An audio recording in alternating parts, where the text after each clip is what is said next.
What is up, Earthnoids and Spacenoids? I am just a simple new type, and in this episode, we are finally finishing out our journey through the plot to assassinate Gihren. This episode, we will finally know everyone's true intentions, kind of. We will also learn of other players involved in Valkyrie, and finally see the Galbady Alpha in action. So let's get into this.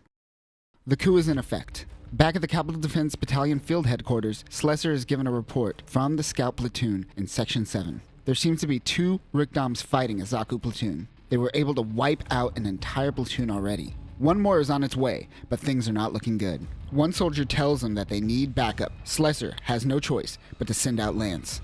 Gaius Zamella is piloting a Rickdom, taking out the battalion's Zaku 2 Kai with ease. Another Zaku comes in from behind, but Gaius purposefully left himself open and attacks when least expected. Gaius hopes it remains this easy, or they will have to send in Phileas. However, the battalion notes that 8 Zakus have been taken out and assume it is Phileas' doing. Lance goes out, overconfidently superseding his commander's words. The battalion begins using their Magella attack tanks. They take aim towards the other end of the city and fire. It is heading towards Gaius and Giren's guards. This attack is strong enough to potentially blow a hole in the colony. They aren't messing around anymore. Out of nowhere, Lance in the Gouf custom sidekicks Gaia. Char would be proud. He whips out his sword and starts slicing limbs. He pins down the Rickdom. At a federal building, a car pulls up. Someone flashes their credentials and pulls through. This is the final meeting place of some members of Valkyrie. The team is finally meeting as they raise a glass to the sound of cannon fodder. The final person shows up. G-men come bursting through the room, and they lay waste to the majority of the Valkyrie members, eliminating most of the evidence. They had to see this coming, right? Wouldn't you? The G-men relay to Cecilia that Valkyrie is taken care of. Vanessa Vermillion gets into the Rickdom. As she heads out of the hangar, a series of rounds, followed by the blade of Lance's Gouf, comes towards her face. She barely dodges the attack. Lance uses his magnetic grappler to disarm the Rickdom. She throws her shield lance and retreats. Unfortunately, Vanessa is not strong at short-range combat. She pulls out her beam saber and tries to kite the Gouf around the buildings, but the Gouf went the other way and cuts her off and slices her arm. Lance tries to get her to surrender, but it isn't happening. He goes in and attacks Vanessa, but he is merely attacked. It just so happens to be Phileas in the Galbady Alpha. Leo looks out at Zoom City falling. Elsie is wondering why Leo is out here in the rubble. He looks over at Elsie and simply asks, "Where is Commander Gihren Zabi?" She doesn't understand what he is getting at. He changes the subject to the other day when they were at the Climate Administration Bureau. She saw Lance Garfield's name in the data files. She saw that something wasn't right with the battalion, and yet Command HQ does nothing. They allowed the attack to play out. Elsie could have prevented this days ago. It is clear Leo knows that she is working against him. It seems Command HQ wants to paint Leo a certain way, but he simply wants to tell the truth. He asks Elsie once again, "Where is Commander Gihren Zabi?" She tells him that he no longer is on Side 3. Leo walks away. Elsie has the documents regarding the meeting with Kyle Klein in her hands. She wonders why she didn't tell Leo about this information. Phileas and Lance engage in battle. He is actually able to keep up with one of the top Xeon pilot with only one arm. He patches through to Slesser. Lance tells him that he is going to be selfish and fight this Galbady. This is the perfect opportunity to move forward with the plan. Slesser understands and allows him to fight. Not that order matters anymore during this coup. The two continue battling. Vanessa gets out of her Rickdom. She is able to contact Gaius. He is alive. She goes to find his Rickdom. Slesser informs his men that they will now put Nilheim into operation.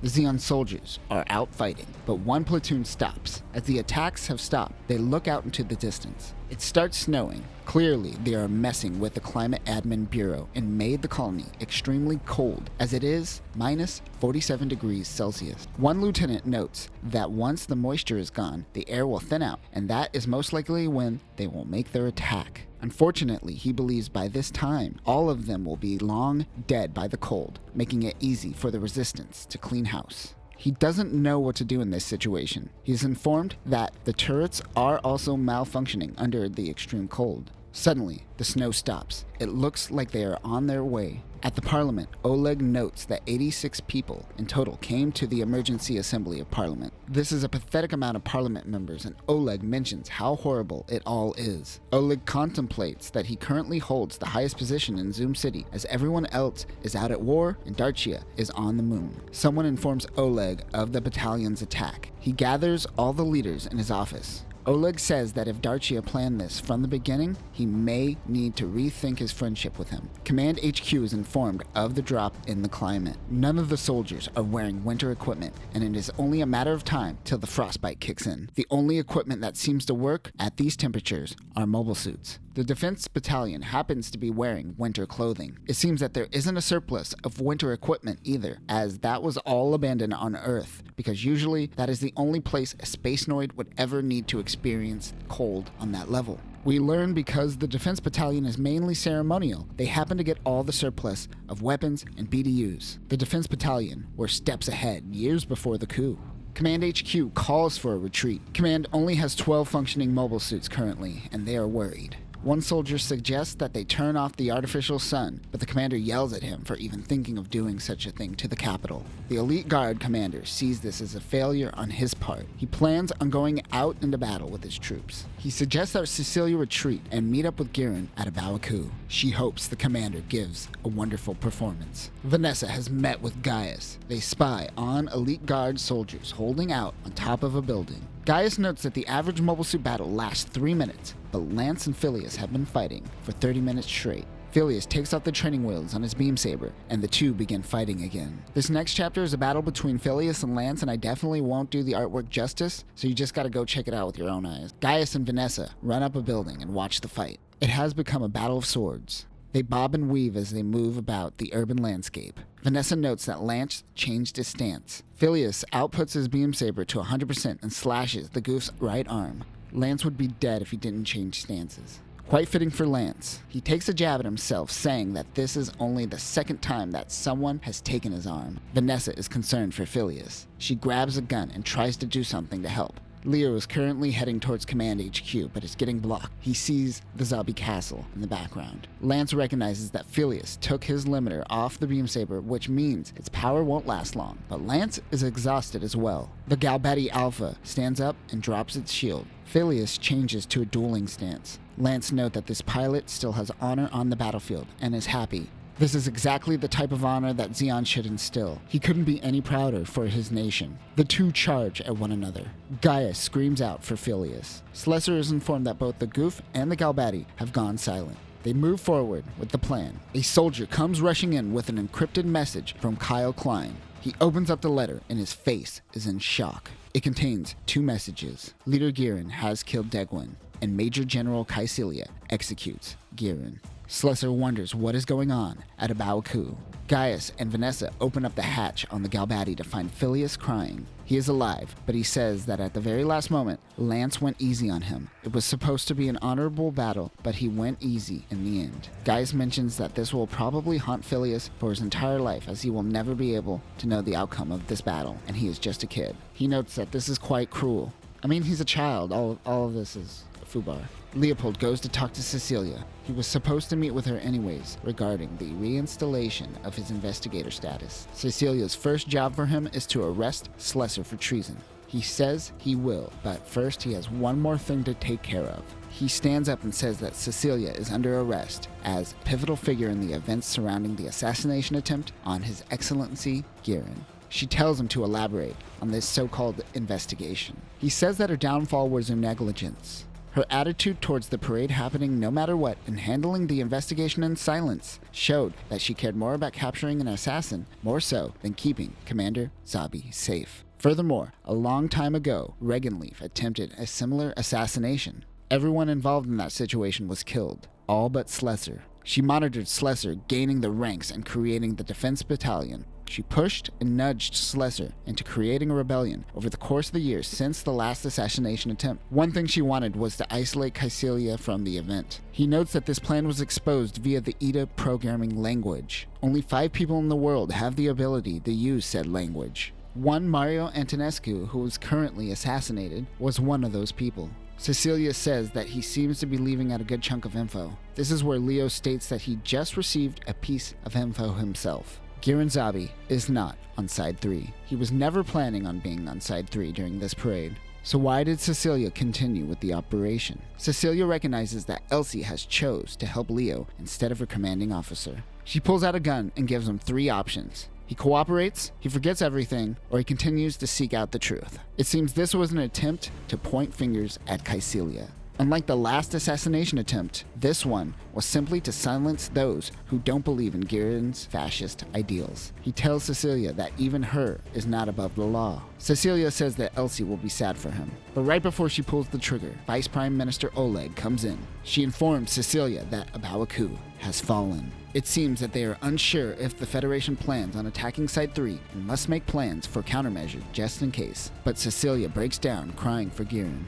Oleg wants Leo to be able to tell the actual truth and finish his investigation. A ceasefire is announced to the Capital Defense soldiers. January 1st, UC-0080. The elite guard was absorbed into the National Guard after the ceasefire. During this time of chaos, a provisional government was formed. As a sign of goodwill, Slessor signed the ceasefire agreement. Zoom City finally achieved peace, even though the war is at an end. January 3rd, UC-0080. Jean-Marie Socrates meets up with the Capital Defense commander, Lautrec Hamilton. He asks Jean how David Schiller is. It seems that David and Gihren have been having conversations on a secure line as they talk and play chess with one another every day. The commander doesn't understand why Gihren would talk to a person who attempted to assassinate him. Jean mentions that his purpose in this adventure was all luck. Once David disappeared, he happened to be the one assigned to clean his desk, and when doing so, found a note that said, "If I were to disappear, don't look for me, wait for instructions." Jean was also the one who left the Valkyrie letter on Leo's desk. Lautrec goes on to explain how Schiller was able to maintain contact through coded messages from the opera. From this conversation, we learn that Lautrec is a part of Valkyrie this whole time. Even though he told Slessor he wanted nothing to do with the rebellion, it seems he was the one pushing Slessor. We meet with Grandpa Hoth Feiseler meeting with Elsie. He talks about in the days of Zionic, in order to know what the military wanted, they planted people within the military to get an edge on acquiring government contracts.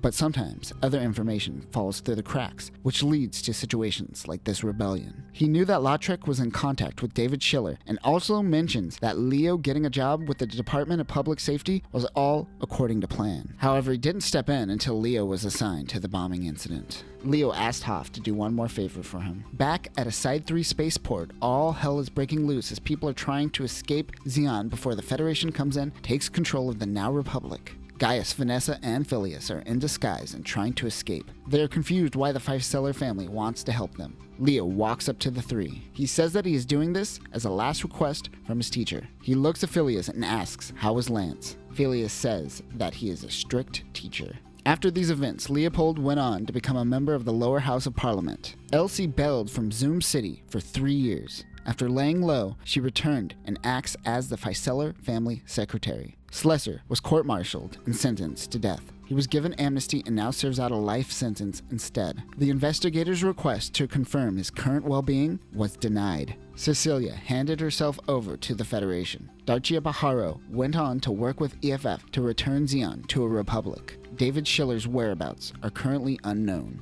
Gaius, Vanessa, and Phileas go on to work for Anaheim Electronics under false identities and eventually go on to work for Karaba during the Grips conflict. In UC-0093, during the Second Neo-Xi'an War, a team, Gyaradogas, were seen with the Shield of Xi'an emblem. After that, they were never seen on the battlefield again. As of UC-0085, Xi'an was no longer in control of the investigation, and all information has been handed over to Earth Federation Survey Program.